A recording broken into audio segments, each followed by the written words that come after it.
Hey, welcome to UK Wildcrafts. So it's a very windy day, so apologies if the sound quality isn't great. I've been walking through this grassland and I've come across some common chickweed, or Stellaria media.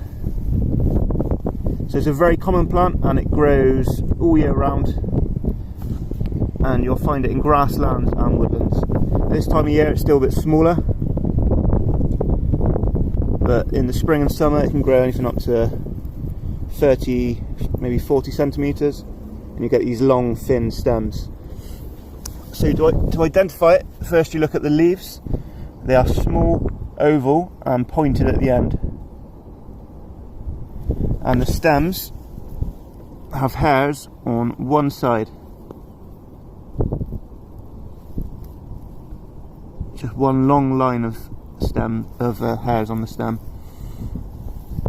And the flowers are small and white, and they have 5 petals each. It looks like 10, but the petals are split into 2.